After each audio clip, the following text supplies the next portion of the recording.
ગંગા અને જમુના હિમાલયમાંથી નીકળે અને માઇલો સુધી દૂર દૂર સમાનાંતર રેખામાં ચાલે, એ પ્રકૃતિનો એક ક્રમ થયો.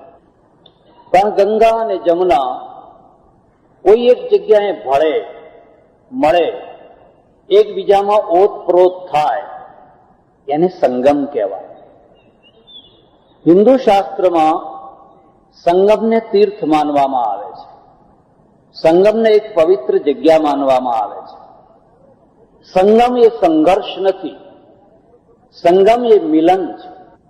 એમ દુનિયાની અંદર ધર્મની કેટલીય ગંગાઓ, ધર્મની કેટલીય જમુનાઓ, ધર્મની કેટલીય નર્મદાઓ દૂર દૂરના સમુદ્રને મળવા, પરમેશ્વરને મળવા પેરેલર સમાનાંતર રેખાઓમાં આડી અવળી ઊંચી નીચી વળાંક લેતી લેતી ચાલે.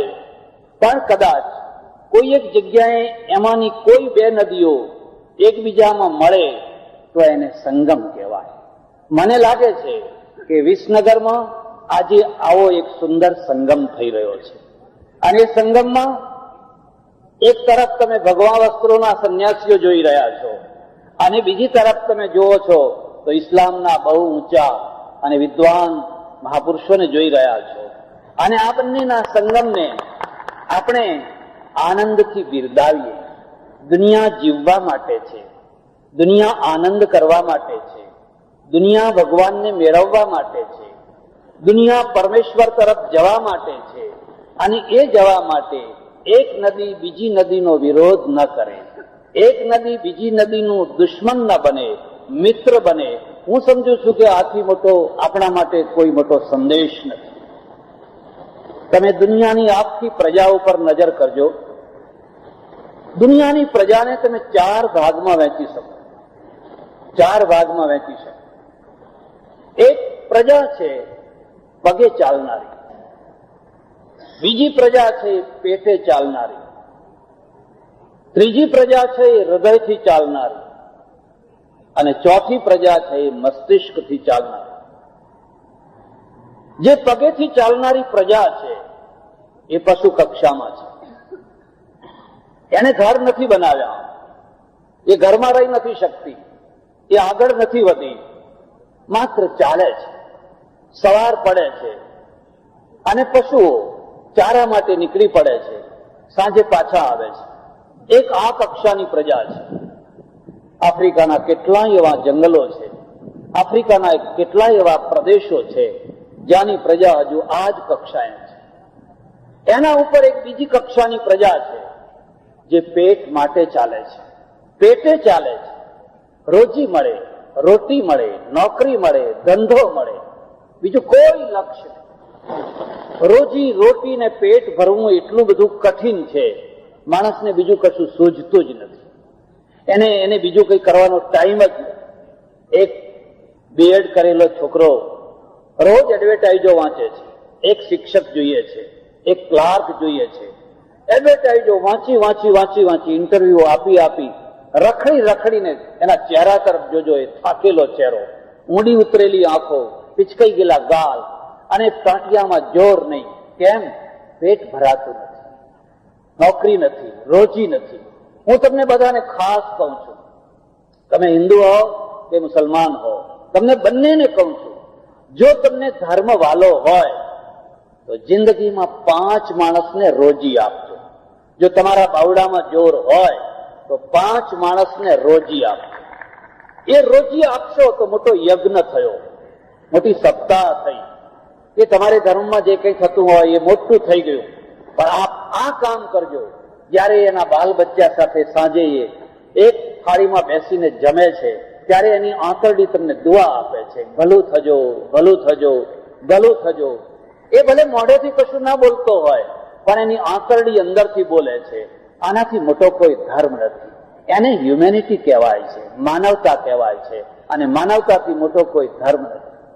મારો દેશ એક એવો દેશ છે જ્યાં રોજી માટે રખડતા હજારો નહીં લાખો જુવાનો છે, રોજી વિનાના વૃદ્ધો છે, રોજી વિનાની સ્ત્રીઓ છે, રોજી વિનાના માણસો છે. હું આખી દુનિયામાં કેટલીય વાર ફર્યો છું, કેટલીય વાર. અને મેં જોયું, મને હોંગકોંગમાં કહેવામાં આવ્યું કે અહીંયા કોઈ બેકાર માણસ જ નથી. ઉપરથી અમારે લોકોને લાલચ આપી આપીને લાવવા પડે છે કે તમે નોકરી કરો, નોકરી કરો, નોકરી કરો. અહીં બેકારી છે જ નહીં. અહીં કોઈ બેકારી જોવી હોય તમારે ત્યાં આવો, તમારે ભરપૂર જોવાની મળશે. કેમ? આ પ્રજા, આ કક્ષા. એક ત્રીજી પ્રજા છે, એ હૃદયથી ચાલનારી છે. એને દિલથી, હૃદયથી ચાલનારી પ્રજા, ઇમોશનલ પ્રજા, લાગણીશીલ પ્રજા, એકદમ લાગણીના ઉભરામાં ચાલનારી પ્રજા. તમે અમેરિકામાં જાઓ, બ્રિટનમાં જાઓ, આવતીકાલે યુદ્ધ કરવાનું હોય, દેશ બિલકુલ શાંત. આવતીકાલે પ્રમુખની ચૂંટણી થવાની હોય, કોઈ ખબર ના પડે ચૂંટણી થવાની છે. અહીંયા તો 2 મહિના પહેલેથી ચૂંટણી થવાની હોય તો આખો દેશ ઊંચે નીચે થઈ ગયો હોય. કોઈ દિવાલ બાકી નહીં, કોઈ વાજિંત્ર બાકી નહીં, કોઈ લાઉડ સ્પીકર બાકી નહીં. એવા એવા નારા ને એવું એવું બધું લખેલું હોય. કેમ? પ્રજા ઇમોશનલ છે. એક અમેરિકને મને એવી વાત કહી, મારા કાળજામાં એક પથ્થરની માફક વાગેલી છે. હું ઈચ્છું કે હું આ વાત તમને ના કહું, પણ કયા વિના રહી નથી શકતો. જેવો ઘા મને થયો છે એવો ઘા તમને પણ થાય તો કદાચ એમાંથી કોઈ રસ્તો નીકળે. મને એણે કહ્યું, તમે હિન્દુઓ, તમે મુસ્લિમો વધારેમાં વધારે ધાર્મિક બનો. અમે ઈચ્છીએ છીએ કે તમે ખૂબ ધાર્મિક બનો. આ તો બહુ સારી વાત કહેવાય કે અમારા માટે તમે ધાર્મિકતાની અપેક્ષા રાખો. તમે ખૂબ ધાર્મિક બનો, ઓવર ધાર્મિક બનો, ધાર્મિક ની ઓવર ધાર્મિક બનો. કેમ તમે આવી લાગણી કેમ રાખો છો? એટલા માટે તમારી ઓવર ધાર્મિકતામાં અમારા ઘી કેળા છે. તમારી ઓવર ધાર્મિકતામાં અમારા ઘી કેળા છે. હું વાતને સમજી ન શક્યો. કેમ તમારા ઘી કેળા? કેવી રીતે? મને કે જુઓ, દુનિયામાં અમારી 2 વસ્તુઓ છે. એક અર્થતંત્ર અમારી મુઠ્ઠીમાં છે. આખી દુનિયાની ઇકોનોમી છે એ અમારી મુઠ્ઠીમાં છે. અને આખી દુનિયાની જે પોલિટિક્સ છે એની ચોટી અમારી મુઠ્ઠીમાં છે. આ 2 અમારી મુઠ્ઠીમાં છે. તમે ગમે ત્યાં હો, તમારે લોન જોઈએ, તમારી ટેકનોલોજી જોઈએ, આ બધું અમારી પાસે છે. અને તમારા દેશની વિદેશ નીતિ, તમારા દેશની રક્ષા નીતિ, તમારા દેશની ગૃહ નીતિ અમારા ઈશારા ઉપર ચાલે છે. તમે કહો અમારી ધાર્મિકતાથી તમને શું લાભ થયો? અમે ઈચ્છીએ છીએ કે તમે ઓવર ધાર્મિક રહો, આહાર નિશ મંદિરોના ટોકરા વગાડ્યા કરો અને મસ્જિદોમાં બાંગ પુકાર્યા કરો, પણ પ્રયોગશાળામાં ના જાઓ. તમારું મગજ લેબોરેટરીમાં ના જવું જોઈએ. જો તમારું મગજ લેબોરેટરીમાં ગયું તો આ અમારી મુઠ્ઠી ઢીલી થઈ જશે. તો તમે આઈન્સ્ટાઈન પેદા કરશો, તો તમે આર્કિમિડીઝ પેદા કરશો, તો તમે મોટા મોટા દુનિયાના સાયન્ટિસ્ટ પેદા કરશો. અને અમે ઈચ્છીએ છીએ કે તમે બહુ મોટા ધાર્મિક આચાર્યો પેદા કરો. આઈન્સ્ટાઈન ના પેદા કરો, એ અમે પેદા કરશું. એ કામ અમારું છે.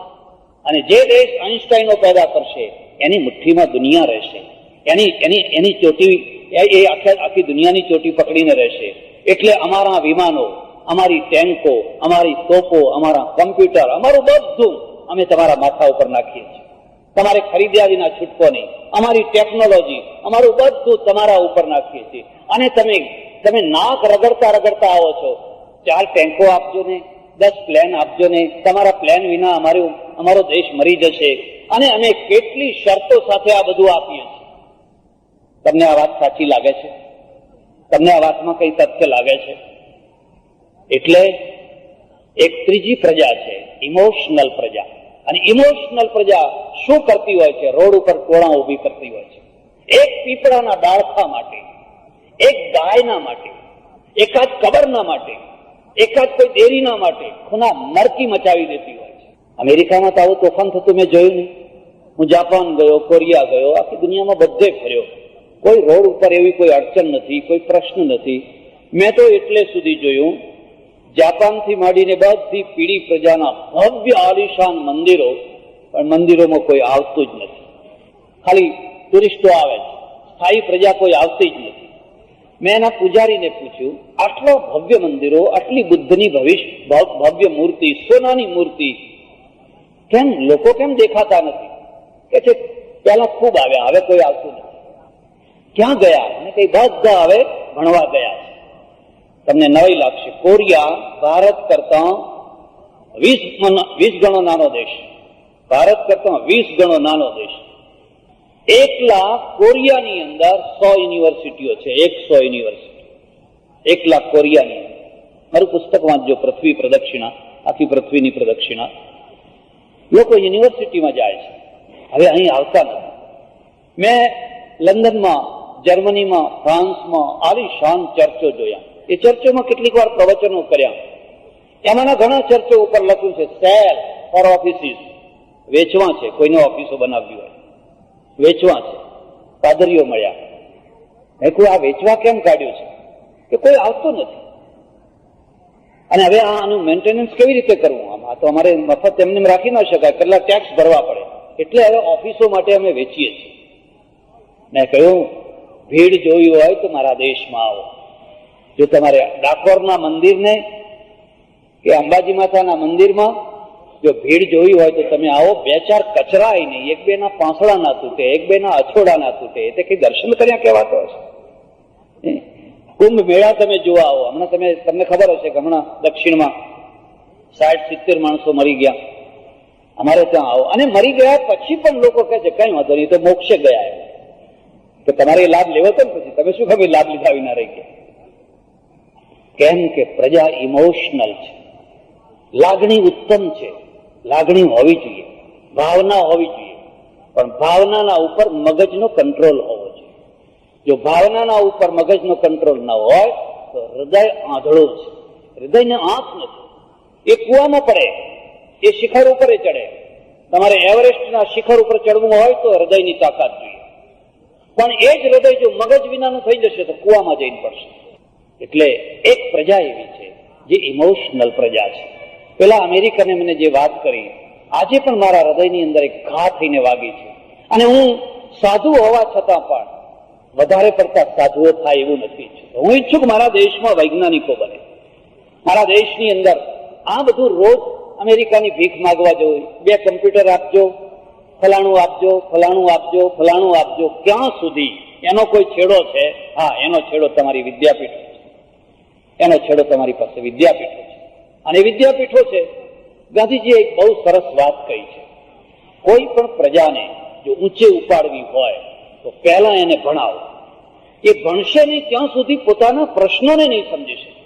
બીજી દુનિયાને તો નહીં સમજી શકે, પણ એ પોતાના પ્રશ્નોને નહીં સમજી શકે. બનાસકાંઠામાં હું હતો, દુષ્કાળનું કામ કરું. એક ભાઈ આવ્યા મારી પાસે, મને કે વીંટી છે, એ વીંટી હું શાહુકારના ત્યાં મૂકીને આવ્યો છું, 50 રૂપિયામાં, સોનાની વીંટી, એમાંથી મને અનાજ આપો. મેં કહ્યું એક કામ કર, હું તને 50 રૂપિયા આપું, તું વીંટી લઈ આવ.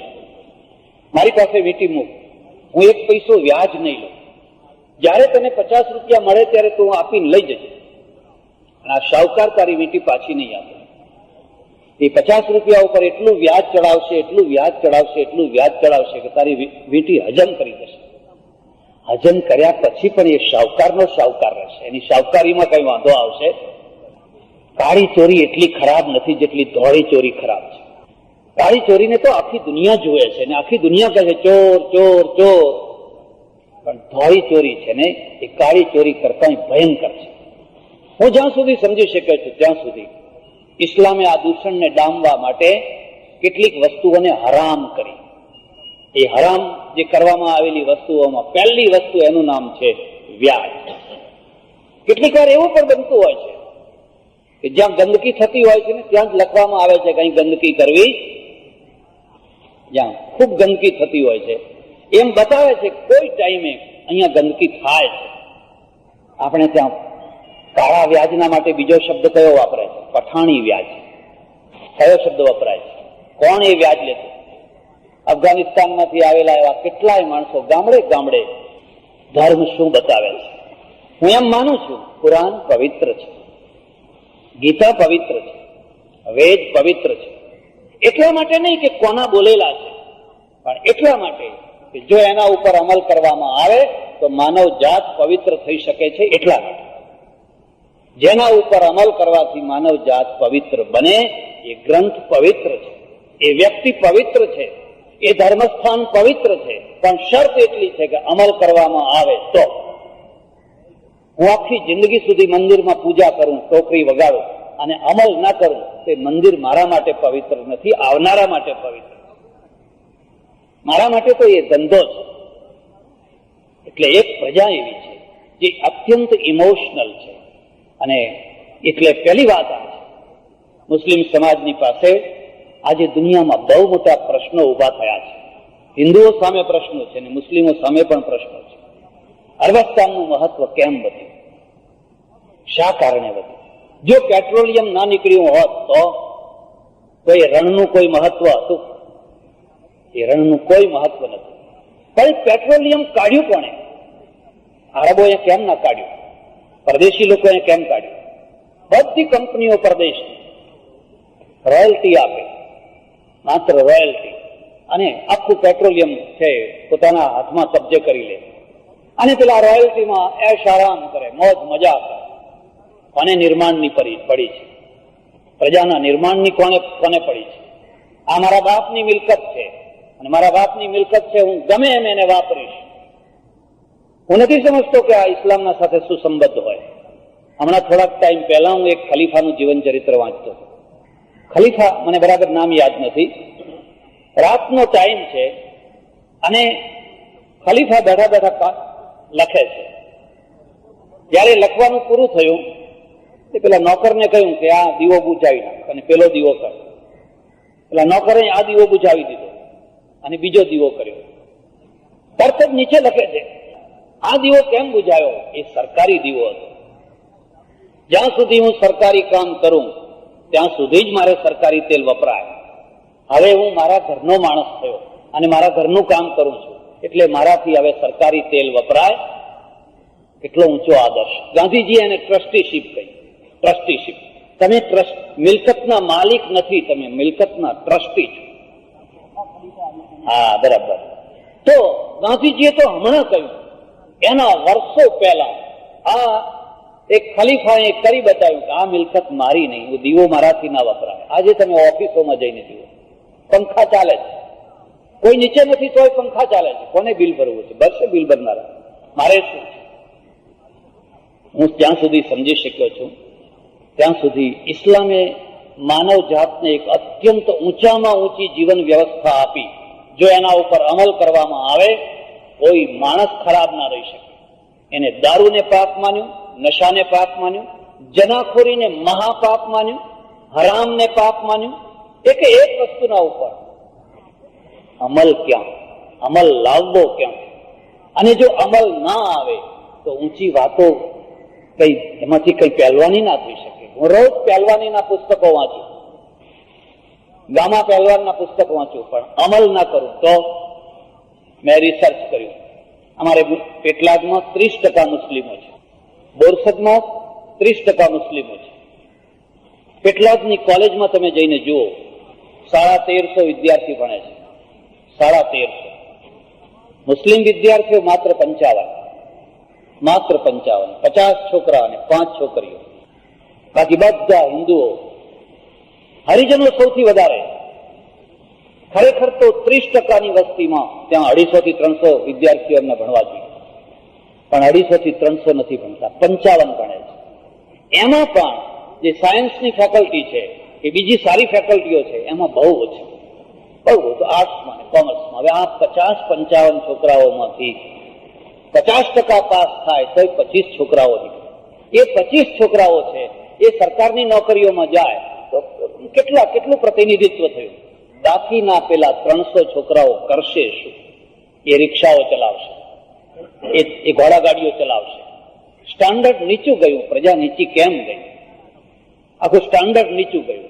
આ જ દશા બોરસદની તમે જઈને જુઓ. મને ખબર નથી વિસનગરની શું દશા છે, એ મને ખ્યાલ નથી, પણ હું એટલું સમજી શકું છું કે આ ઉત્તર ગુજરાત મુસ્લિમ એજ્યુકેશન સોસાયટી જો અહીં ન બની હોત તો અમદાવાદથી લઈને પાલનપુર સુધી મને નથી લાગતું કે આવી કોઈ બીજી સંસ્થા હોય કદાચ. કદાચ સિદ્ધપુરમાં હશે, પણ આવી એક સંસ્થા, અને આ સંસ્થાના દ્વારા 100-150 વિદ્યાર્થીઓ દર વર્ષે જે તૈયાર થાય છે એ ન થઈ શક્યા. આ સંસ્થાનું કેટલું મહત્વ છે. આપણા સામે, તમે હિન્દુ હો કે મુસ્લિમ હો, તમે કોઈ પણ હો, સૌના સામે પહેલો પ્રશ્ન છે એજ્યુકેશનની ટકાવારી કેટલી તમારી. અને જો એજ્યુકેશનની ટકાવારી તમે ન વધારી શકો તો તમારા ભવિષ્યને પરમેશ્વર પણ ઉજ્જવળ ન કરી શકે. ભગવાને એમ કહે છે કે તું અમલ કર પછી મારી પાસે આવ. એટલે પેલાએ જે મને વાત કરી એનો સાર આટલો છે. ત્રીજી ચોથી પ્રજા મસ્તિષ્કના જોરે ચાલનારી પ્રજા છે. તમે ઈરાકનું યુદ્ધ જોયું? મારી પાસે ગલ્ફ વોરની કેસેટ આવી. ઇંગ્લેન્ડથી એક ભાઈ આવ્યા, એ કેટલીક કેસેટો લઈ આવ્યા. મને શોખ છે વાઇલ્ડ લાઈફ જોવાનો, વિજ્ઞાનની કેસેટો જોવાનો, જૂના જૂના ઐતિહાસિક સ્થળોની કેસેટ જોવાનો. મેં લખ્યું હતું મારે ગલ્ફ વોર જોવો છે. ગલ્ફ વોરની ત્યાં તો બહુ સસ્તી ને જોઈએ એટલી મળે.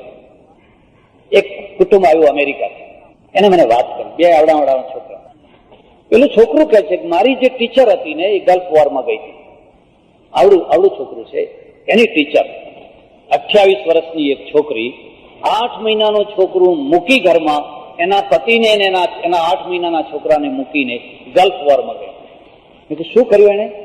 તો કે જે કેદીઓ પકડાયેલા એના ઉપર એ મશીન ગન લઈને ઉભી રહેતી. કાંટાળા કારની અંદર બધા કેદીઓને રણમાં રેતીમાં બધાને ભેગા કરે અને ચારે તરફ જે એની ચોકી કરવાની એ આ છોકરીઓ કરે. આ દેશ દુનિયા ઉપર રાજ કરે કે ન કરે? આપણા ત્યાંની કોઈ 28 વર્ષની છોકરી લડાઈમાં જવા તૈયાર થાય ખરી? અરે 28 વર્ષનો છોકરો ના થાય. થતો હોય તો આપણે ભોળાભાઈને એક જરા લાગવગ લગાવો. મારા છોકરાને ટીબી થયો છે, અને આપણા ત્યાંના ડોક્ટરો એટલા સારા માણસો છે કે તમારે જે જોઈએ એ સર્ટિફિકેટ આપી દે. એટલે હદ સુધી તમે જીવતા હો ને મરવાનું સર્ટિફિકેટ જોઈતું હોય ને વીમો પાકતો હોય તો મરવાનું આપી દે. બહુ સારા માણસો. પોલીસ સારી, ડોક્ટર સારા, નેતાઓ સારા, બધું જ સારું. અને બધા જ સારા છે એટલે દેશ બગડ્યો છે. બધા જ સારા છે એટલે આ દેશ બગડ્યો છે. કોઈ એમ ના કહી શકે કે ના ના સર તમને વોટ આપ્યો તો આટલું કામ નહીં કરો. પણ તું જીવતો છે, તને કેવી રીતે સર્ટિફિકેટ અપાય કે ના મારો વીમો પાકે છે? 4 મહિના એ ગલ્ફ વોરમાં રહીને આવી. મેં ગલ્ફ વોરની કેસેટ જોઈ. ઓહો, ઈરાકને કબ્રસ્તાન બનાવી દીધું, મટિયા મેટ કરી દીધું. એ જમાનો ચાલ્યો ગયો જ્યારે લોકો તલવાર લઈને લડવા જતા, ભાલો લઈને લડવા જતા, ઢાલ બંદૂક લઈને લડવા જતા. એ જમાનો ચાલ્યો ગયો. હવે બટનનો જમાનો છે, બહાદુરીનો નહીં, વિજ્ઞાનનો જમાનો છે. બસ બટન દબાવો અને કબ્રસ્તાન બનાવો. આખું ઈરાન ખતમ થયું. અને હવે તમે એમ સમજો કે મારા દેશમાં ગુરખા છે, મારા દેશમાં ફલાણા બહાદુર રાજપૂતો છે ને, એ ખોટી વાત. બટનની લડાઈ આવી, અને બટનની લડાઈ મગજમાંથી આવી છે. અને મગજ છે એ તમારી કોલેજોમાંથી નીકળવાનું છે. જો આ કોલેજોને તમે ડેડ બનાવી દીધી, જો આ કોલેજોને જો પ્રભાવહીન બનાવી દીધી, આપણા ભવિષ્યને કોઈ નહીં સુધારી શકે. એક તરફ ઈરાકને બરબાદ કરી નાખ્યું, બીજી તરફ બાકીના જે અરબ રાષ્ટ્રો હતા એ બધાના ઉપર એટલું મોટું બિલ મોકલી દીધું, આ લડાઈ કરવાનું એટલું મોટું બિલ મોકલી દીધું કે એમનું જેટલું જમા હતું એ બધું ખેંચી લીધું. પેલાને અર્થથી બરબાદ કરી નાખ્યા, પેલાને મકાનોથી બરબાદ કરી નાખ્યા, અને ચોટી હાથમાં લઈ. આપણને આઘાત થવો જોઈએ, આપણને દુઃખ થવું જોઈએ. આવું કેમ? કારણ કે આરબ લડ્યા એટલા માટે. જો ઈરાક ને અરબસ્તાન ના લડ્યા હોત, જો ઈરાક એટલે આરબ, મિસ્ર એટલે આરબ, સઉદી અરેબિયા એટલે, જો આરબ ના લડ્યા હોત તો પશ્ચિમના લોકોને આ દખલ કરવાની જરૂર ના પડી. જો હિન્દુસ્તાન ને પાકિસ્તાન, જો હિન્દુ અને મુસ્લિમ જો આ ના લડે તો પેલાની કોઈ તાકાત નથી તમારે ત્યાં આવીને દખલ કરે. પણ તમે લડો એટલે હું એ ટેન્કો લેવા દોડું ને તમે ટેન્કો લેવા દોડો, અને પછી સ્પેર પાર્ટ વિના પાછા એમના આગળ ઠીકરું લઈને ઉભા રહી, સ્પેર પાર્ટ આપો, ચાલતા નથી. આ 4 પ્રકારની પ્રજા છે. મારા દેશને કયા પ્રકારમાં ગોઠવવો છે? એક ટાઈમ હતો આપણે અનાજ માટે ભીખ માંગતા.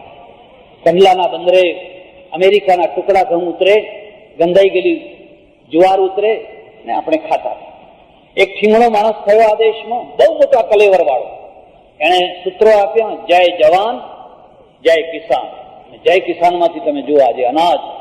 ગુજરાત જયારે મહારાષ્ટ્રથી જુદું થયું અને આખા ગુજરાતનું અનાજ 14 લાખ ટન હતું. આ વર્ષે દુષ્કાળ હોવા છતાં પણ 50 લાખ ટન અનાજ ઉત્પન્ન, 60 લાખ ટન અનાજ ઉત્પન્ન થયું. દુષ્કાળ હોવા છતાં 60 લાખ ટન. ગુજરાતમાં કેમ હવે અનાજ વિના ભૂખે કોઈ નથી મળતું? કારણ નદીઓ ઉપર બાંધ બાંધ્યા, ટ્યુબવેલ કર્યા, નહેરો કાઢી, ફર્ટિલાઇઝરના કારખાના કર્યા, નવા યંત્રો આવ્યા, ટ્રેક્ટરો આવ્યા, નવા બિયારણ શોધ્યા. આ મસ્તિષ્કનું કામ હતું. જો આ મસ્તિષ્કનું કામ ના કર્યું હોત અને માત્ર ઇમોશનલ થઈને નારા લગાવ્યા હોત તો પાછા એ નહીં, એમનું આવે અનાજ ને આપણે ખાઈએ. અને ભિખારી પ્રજાનું કોઈ સ્વમાન ન હોય, ભિખારી પ્રજાને કોઈ ખુમારી ન હોય. ખુમારી લાવવી હોય ને સ્વમાન લાવવું હોય તો પહેલી શરત છે તમારા પગ ઉપર ઉભા રહો. તમારા પગ ઉપર ઉભા રહો. તમારી કોમને, તમારા ઘરને, તમારા પરિવારને પોતાના પગ ઉપર ઉભા રાખતા શીખવાડો. માફ કરજો, હું ખંભાત ગયો. એકવાર મારે ને ખંભાતના નવાબને બેયને એક સાથે એક કાર્યક્રમમાં બેસવાનું છે.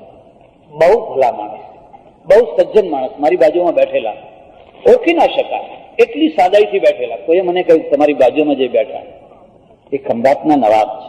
અને માણસ કેટલો ભલો, કેટલો સારો માણસ. એ આવેલા એક મંદિરની પ્રતિષ્ઠા વિધિમાં આવેલા, એક મંદિરની પ્રતિષ્ઠા મારા હાથે ઉદઘાટન, અને નવાબ સાહેબને અતિથિ વિશેષ તરીકે બોલાવેલા. એ આવે માણસ કેટલો ઉદાર હશે, એની ધાર્મિક દ્રષ્ટિ કેટલી મહાન હશે. મેં એમને પૂછ્યું અત્યારે તમારી કેવી સ્થિતિ છે? મને કે બહુ સારી નથી. મેં કહ્યું કેમ? એનું કારણ જાણો છો? મને કે જાણીને હવે શું કરશું? હવે તો બધું પાણી ચાલ્યું ગયું, હવે જાણીને શું કરવાના? એમણે એક હુકમ કર્યો. જયારે એમનો નવાબી હતી, જાહોજલાલી હતી, ત્યારે હુકમ કર્યો કે મારા કુટુંબના જેટલા માણસો હોય એ દરેકને 3 વાર મફત જમાડો અને 3 વાર નાસ્તો કરાવો અને એમને જે જોઈએ આપો. કોઈને કશું કરવાની જરૂર. 800 માણસનો પરિવાર, 800 માણસ. એ 800 માણસ સવારે ચા પાણી નાસ્તો કરે, બપોરે જમે, સાંજે જમે, ફરી પાછા જમે, જે જોઈએ. એનું પરિણામ શું આવ્યું? એ 800 માણસ નકામા થઈ ગયા. એ 800 માણસ મગજ વિનાના, હાથ વિનાના થઈ ગયા, યતીમ જેવા થઈ ગયા. બસ ઘંટડી વાગે જઈને જમી આવો. હું તમને ભલામણ કરું છું, તમે વાણિયા પાસેથી શીખજો, પારસી પાસેથી શીખજો, ક્રિશ્ચનો પાસેથી, આ પશ્ચિમના લોકો પાસેથી જઈને શીખજો. એ મોટો ફોર્ડ હોય કે રોક ફેલર હોય, એના છોકરાને ડ્યુટી બજાવવાની એટલે બજાવવાની જ. એના છોકરાને મફતનું નહીં ખાવાનું. આજ રાણીનો છોકરો છે, એ ફોકલેન્ડનું યુદ્ધ થયું તો પહેલા શિપમાં રાણીનો છોકરો હતો, પ્રિન્સ. અને હમણાં બીજું યુદ્ધ થયું, ગલ્ફ વોર. એ ગલ્ફ વોરમાં રાણીનો છોકરો હમણાં આવ્યો હતો ને, પ્રિન્સ. એ ગલ્ફ વોરમાં પહેલો ગયો. જો એ 800 માણસને ધંધે વરગાડ્યા હોત, કામે લગાડ્યા હોત, તો નવાબી ચાલ્યા ગયા પછી પણ દુર્દશા ના આવી હોત. કારણ કે ધંધો પાતાળમાંથી પાણી પેદા કરે છે. સિંધીઓ આવ્યા, અહીંયા હાથે પગે આવ્યા, ફૂટપાથ ઉપર રહ્યા, ભીખ ના માગી. આજે તો તમારા કરતા વધારે પૈસાદાર છે. કેમ? કારણ કે એમની એના બાવડામાં ધંધો, હુન્નર હતો, ઉદ્યોગ હતો, એક મગજમાં એક સાહસ હતો. સજ્જનો, તમારો બહુ સમય નહીં. મારે આપને આટલી જ નમ્ર પ્રાર્થના કરવાની છે. આપણે બહુ ઇમોશનલ થયા, બહુ લાગણી પ્રધાન થયા, નાની નાની બાબતમાં લડી મરતા થયા. અને લડી મરીને અંતે હાથમાં શું આવ્યું? હાથમાં તો કશું આવ્યું નહીં, કશું આવતું નથી. કોઈ વાર વિસનગરમાં આગ ચાંપવામાં આવે, કોઈ વાર અમદાવાદમાં ચાંપવામાં આવે. 2 ઘર હિન્દુઓના બળે કે 2 ઘર મુસલમાનોના બળે. કોઈ નિર્દોષ માણસ જતો હોય એને કોઈ અસ્ત્રો મારી દે તો એ બિચારો નિર્દોષ હોય, ને પછી એસઆરપી આવે ત્યારે તો પેલા દોષવાળા ભાગી ગયા. જે ખરા હોય એ તો હાથમાં આવે, જે નિર્દોષ ઝપાટામાં ચડ્યો એના ઉપર એ જોર વરસાવે. કોના હાથમાં શું આવે છે? કશું જ નથી આવતું.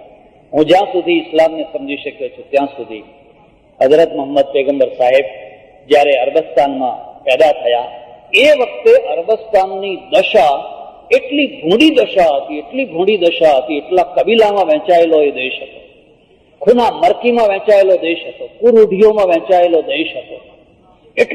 એટલા બધા અનર્થો હતા. એ અનર્થોની વચ્ચેથી એમણે એક જગ્યા ઉભી કરી, એક ભાઈચારા, એક મોહબ્બત, એક પ્રેમ, એક ઉદારતા, એની એક આખી હવા ઉભી કરી. અને હવા ઉભી કરી તો આખા વહેંચાયેલા લોકોને એક કર્યા, પરસ્પરમાં આમીન કરતા કર્યા, એકબીજાને નમાજ પડ્યા પછી ભેટતા કર્યા. જે એકબીજાના ખૂનના પ્યાસા હતા એને સાચો ધર્મ આ જ કે છે. તમારે ત્યાં સુફીઓ, અમારે ત્યાં સંતો, પેરેલલ બે ચાલનારી ઉદાર વ્યવસ્થા છે. વિસનગરમાં એક સુફી થયા ને, પાલનપુરમાં એક સુફી થયા, પંજાબમાં, અમારે પંજાબમાં તો કેટલા સુફીઓ થયા. અને હું ઘણી વાર બાબા બુલ્લે શાહની કાફીઓ સંભળાવું, લોકો ખુશ થઈ જાય કે આ બાબા બુલ્લે શાહ શું કહે છે. તમને જો સિંધી ભાષા આવડતી હોય તો સાંજે જે સિંધી કાર્યક્રમ આવે રેડિયો ઉપર, શાહ લતીફ વિના સિંધી પ્રોગ્રામ હોય જ. સિંધી પ્રોગ્રામમાં શાહ લતીફના 2-3 ભજનો હોય જ. એ લતીફ હે એ જમાનામાં જ્યારે એના મગજમાં કોઈ હિન્દુસ્તાન પાકિસ્તાનનો કશો ભેદ નતો, એકમાત્ર માનવતા, અને માનવતાની જે બંદગી એને ગાઈ છે. આજે ભારતના રેડિયો ઉપરથી સિંધી પ્રોગ્રામમાં કોઈ હિન્દુનું ભજન નહીં, લતીફ. એવી જ રીતે પંજાબના ફરીદ શેખ થયા. એ ફરીદ બાબાના ભજનો તમે એમના પણ જો જુઓ, આપણને એમ થાય કે હા કેટલી વાત હૃદયથી લખે છે. એવી જ રીતે અમારે ત્યાં સંતો થયા, અને સંતોએ કોઈ દિવસ ઊંચ નીચના ભેદ નથી કર્યા, પક્ષપાત નથી કર્યો. આ બંને એક લાઈન છે. હજુ પણ આ દેશ માટે આપણને સૌને પ્રેરણા મળી શકે એવી એક જ જગ્યા છે, સુફી અને આ સંતો. અને એ એક જ છે, આવો તમારો ધર્મ તમે પાળો, તમારી ગંગા તમારી જમુના બરકરાર રાખો. પણ કોઈ ટાઈમે આપણે સંગમ કરીએ, આવો આપણે મળીએ, પ્રેમથી મળીએ. આ છાત્રાલય, એ છાત્રાલયના પાયામાં કરીમભાઈનું તપ છે, મિયાજીભાઈનું તપ છે, બીજા કેટલાય લોકોનું તપ છે, અને સૌથી વધારે તો એમાં હિન્દુઓનું તપ છે, કાંકરચંદભાઈનું તપ છે. વિસનગરના કેટલાય હિન્દુઓએ આમાં ખૂબ મદદ કરી છે, એટલા પ્રેમથી ને ઉત્સાહથી કરી છે, આજે પણ કરી છે. મને જયારે આમંત્રણ આપવા માટે આવ્યા ત્યારે ભોળાભાઈ અને કાનજીભાઈએ કહ્યું કે અહીં તો તમારે જરૂર આવવાનું છે. મેં કહ્યું ભાઈ હું આવું, પણ આજકાલ તો જયારે જુઓ ત્યારે તોફાનો થતા હોય છે, અને કેટલીક વાર કોઈ ખોટો અર્થ ના કરી બેસે. મને કે નહીં, આ લોકો તો એટલા સારા ને એટલા ભલા છે કે આવા તોફાનોથી એ પોતે જ દૂર રહે છે, એમને આ ગમતું નથી. ત્યારે મને એમ થયું કે હજુ અમારા ધર્મમાં, તમારા ધર્મમાં માનવતાનો દીવો બળતો છે, હજુ ઓલવાયો નથી. હજુ સુધી આ જે ધર્મ જનૂન છે એની આંધી હજુ આ દીવાને ઓલવી નથી શકી. આવો આપણે એ દીવામાં તેલ પૂરીએ, થોડુંક હિન્દુનું તેલ, થોડુંક મુસ્લિમનું તેલ, અને એમાંથી એક ભારતીય લવ, એક ભારતીય દીપ પ્રગટે. અને દીપના અજવાળામાં એક મુસ્લિમ તાલિબ ઇલ્મ બેઠો બેઠો કુરાન શરીફનો પાઠ કરે, એક હિન્દુ બેઠો બેઠો ગીતાનો પાઠ કરે. દીવો ભેદ નથી કરતો, કે દીવો એમ નહીં કે હું માત્ર મુસ્લિમ માટે જ પ્રકાશ આપીશ, દીવો એમ નહીં કે હું માત્ર હિન્દુ માટે જ પ્રકાશ આપીશ. મારો પ્રકાશ બધાના માટે છે, સૂર્ય બધાના માટે છે, ચંદ્ર બધાના માટે છે. એ જ કામ આપણે સૌએ કરવાનું છે.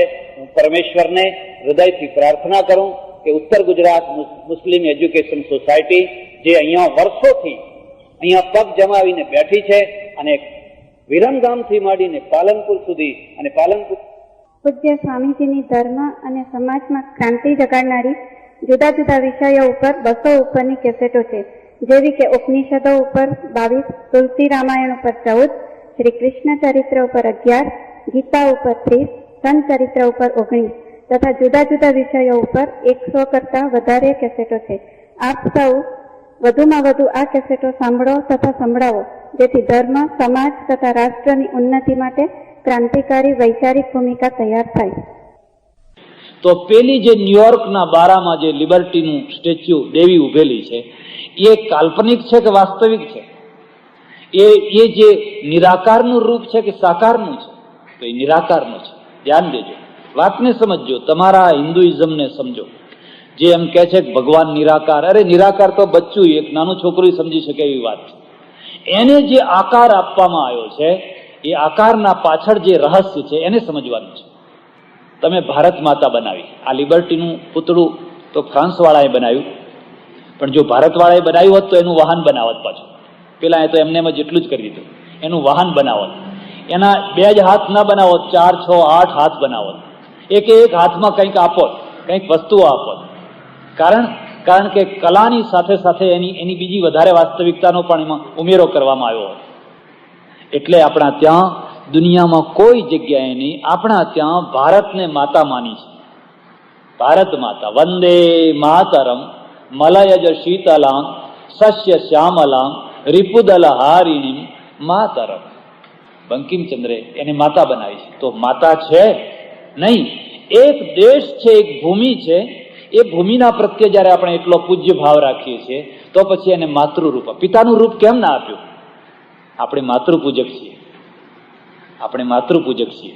આખી દુનિયા ઉપર નજર કરો, કોઈ એવો ધર્મ છે જેણે ઈશ્વરને માતા રૂપ માન્યો હોય? એક હિન્દુ ધર્મ એવો છે જે પરમેશ્વરને માં માને છે. બ્રહ્મા વિષ્ણુ ને મહેશ એના ખોળામાં રમે છે. એ જગત જનની જગદંબા, મહામાયા, યોગમાયા, મહાશક્તિ એક હિન્દુ ધર્મ જેવો છે. એમ કે છે કે આ બધા તો એના બાળકો જેવા છે, એટલે દૈવી પુરાણ, દેવી ભાગવત રચ્યું અને એમ કહ્યું કે આ બધાના મૂળમાં મહાશક્તિ માતા છે. એ સાડી પહેરે, તલવાર લે, મહિષાસુરને મારે, શુંભને મારે, સિંહ ઉપર બેસે, વાઘ ઉપર બેસે, કુકડા ઉપર બેસે, હંસ ઉપર બેસે. એ માના અનંત રૂપ છે, અનંત રૂપ. મગર ઉપર બેસે, મરદા ઉપર બેસે, શવવાહિની એના અનંત રૂપ છે. પણ એ એકની એક માં છે, એક જ જગદંબા છે. મૂળમાં એ નિરાકાર છે. પણ એ નિરાકારને જ્યારે કલાના પક્ષમાં લાવવામાં, ધર્મ જ્યારે કલાના પક્ષમાં આવે, અને ધર્મ જ્યાં સુધી કલાના પક્ષમાં નથી આવતો હોતો ત્યાં સુધી એનું લૌકિક માંગલિક રૂપ નિખરતું હોતું નથી. હજુ મારે કૃષ્ણની વાત તો કરવાની બાકી જ છે. ત્યારે કૃષ્ણ શું છે? જેમ નિરાકાર લિબર્ટી છે એનું એક સાકાર સ્ટેચ્યુ છે, એમ પરમેશ્વરમાં ધ્યાન દેજો, કૃતિ છે, એ કૃતિના નિરાકાર અંશને સાકાર રૂપ આપવામાં આવે ત્યારે મૂર્તિ થાય. એ મૂળ પરમેશ્વર છે, એના ગુણને જ્યારે રૂપ આપવામાં આવે ત્યારે ગુણ પણ આકાર ધારણ કરે. ત્યારે કૃષ્ણ શું છે?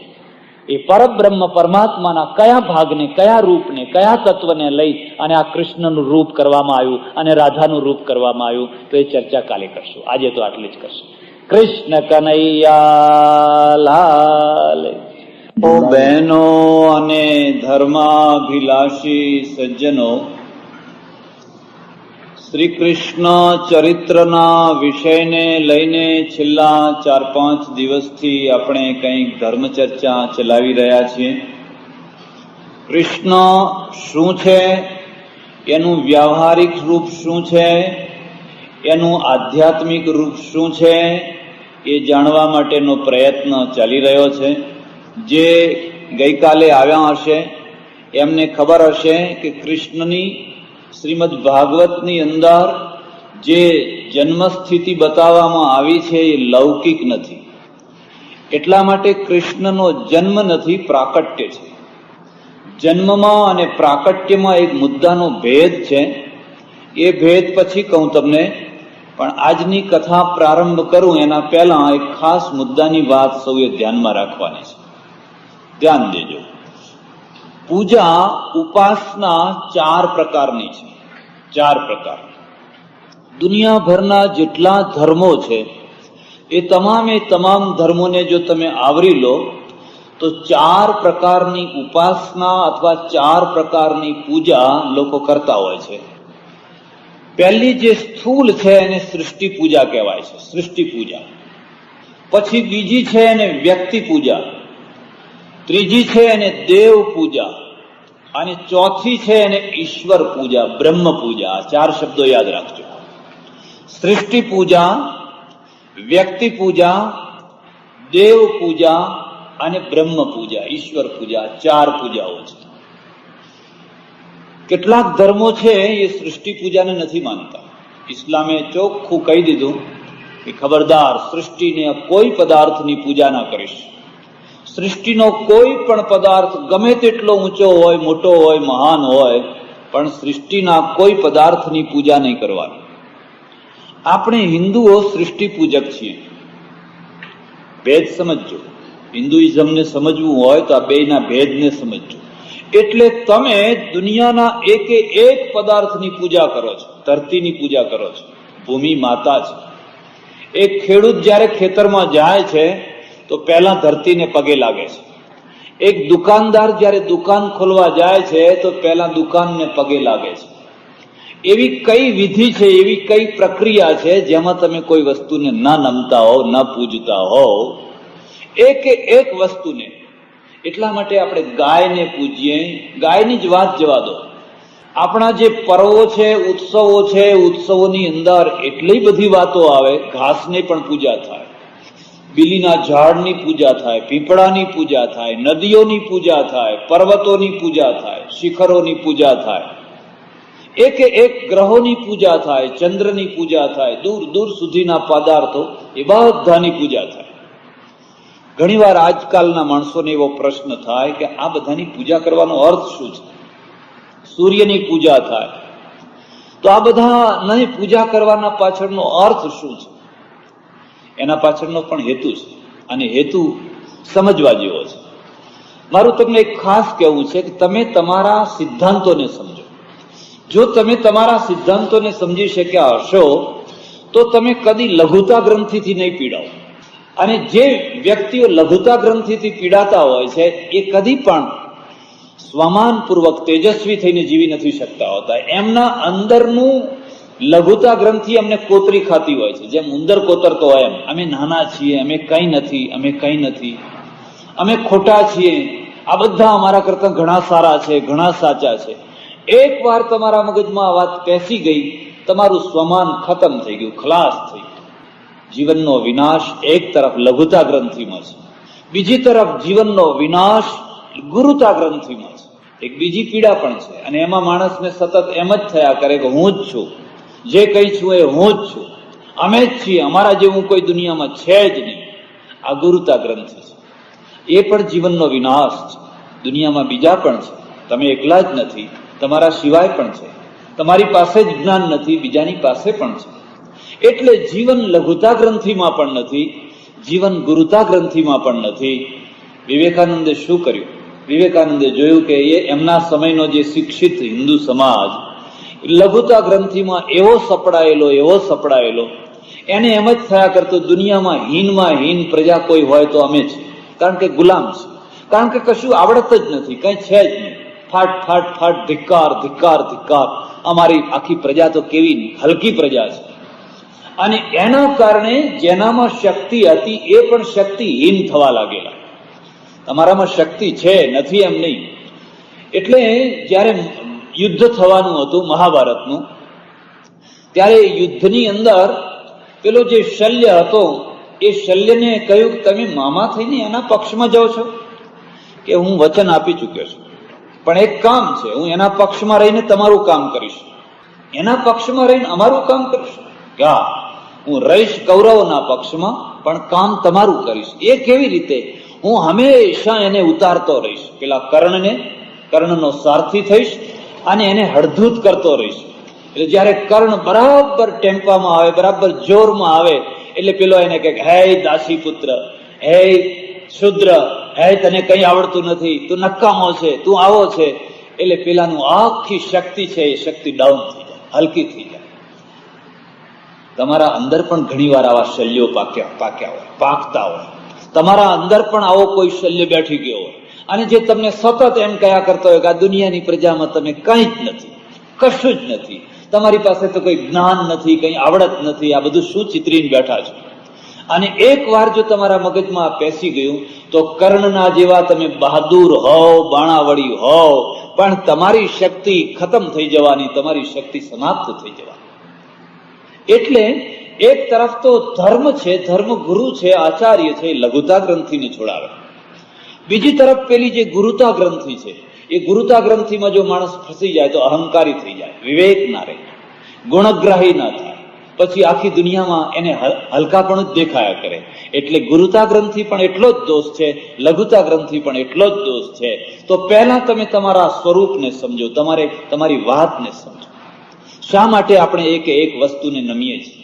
એક એટલે સુધી કે હું કાશીમાં રહું તો અમારા એક હતા મહાત્મા મહંત હતા, ધર્માનંદજી એમનું નામ. એ બધા તહેવારો ઉજવે, એક તહેવાર, એમના તહેવારો રોજ ચાલતા જ હોય. એમાં એક દિવસે મને કહ્યું કે આજ તો શ્વાન ચતુર્થી છે, એટલે આજ કૂતરાની ચતુર્થી છે, જાઓ કોઈ જગ્યાએથી કૂતરું લઈ આવો, એની પૂજા કરશું. ગાયની તો પૂજા થાય, કદાચ ઘોડાની પણ થાય, બધાની પીપળાની થાય. હવે આ કૂતરાની પૂજા કરવાની જાઓ તો લઈ આવો. અમે બધા 2-4 છોકરાઓ બધા નીકળ્યા કૂતરું ખોડવા માટે. આ કૂતરા એવા કે ના જોઈતા હોય ત્યારે આઈને ઉભા જ હોય, અને ખરેખર જયારે જોઈતા હોય ત્યારે આવે જ નહીં. મુશ્કેલે કંઈક હાથમાં આવ્યું અને એને લલચાવતા લલચાવતા લલચાવતા બરાબર ઉંબરા સુધી લાવીએ ને પેલું અંદર ના આવે, પાછું છટકી જાય. વળી પાછો રોટલો લઈ અને જઈએ અને જેમ તેમ કરતા કરતા કરતા ઠેઠ અંદર સુધી મઠમાં ઠેઠ સુધી લાવ્યા. પેલા તો પૂજા બધી તૈયાર રાખેલી, એને બિચારાને શું ખબર કે આજ મારી પૂજા થઈ રહી છે. એને ચાંદલો કર્યો, આ બધું કર્યું અને એને ખવડાયું. એટલે ત્યારે તો મને સમજણ ના પડી. મનમાં એમ થયું કે આ તે કોઈ ધર્મ કહેવાતો હશે, કૂતરાની એ પૂજા કરવાની? શું પૂજા કરવા જેવી કોઈ બીજી જગ્યા જ નથી? પછી ધીરે ધીરે ખ્યાલ આવ્યો.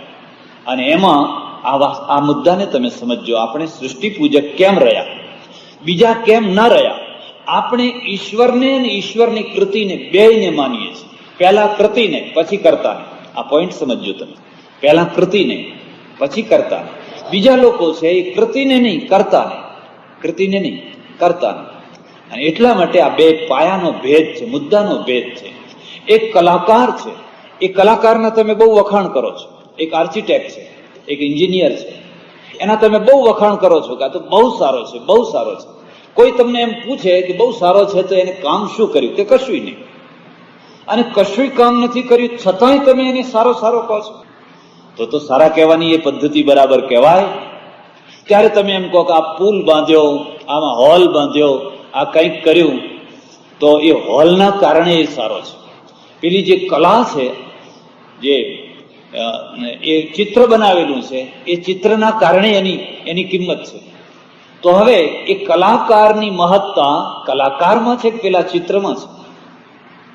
એ ચિત્ર ના હોય તો કલાકારની કોઈ મહત્તા છે ખરી?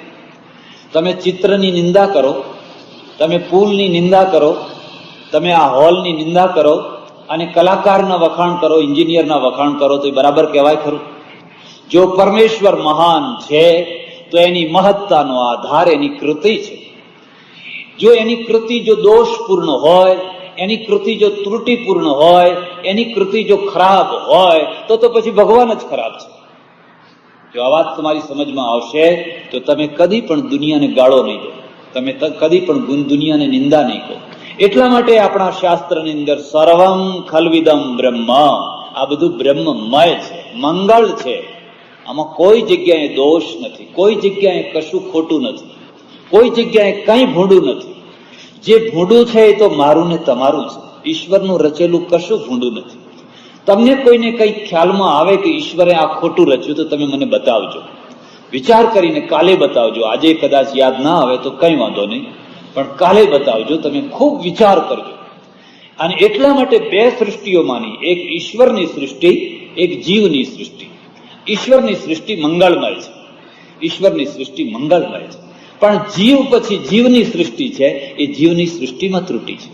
અને જીવની સૃષ્ટિ છે એને સુધારવા માટે શાસ્ત્ર છે. ઈશ્વરની સૃષ્ટિને તમે શું સુધારી શકવાના હતા? ઈશ્વરની સૃષ્ટિને કોઈ ના સુધારી શકે. તમે ચંદ્ર ઉપર તો જઈ શકો, ચંદ્ર ઉપર ઉતરી શકો, એ તમારી સૃષ્ટિ છે, તમારી તાકાત છે. પણ તમે એક નવો ચંદ્ર ના બનાવી શકો, એક નવો સૂર્ય ના બનાવી શકો.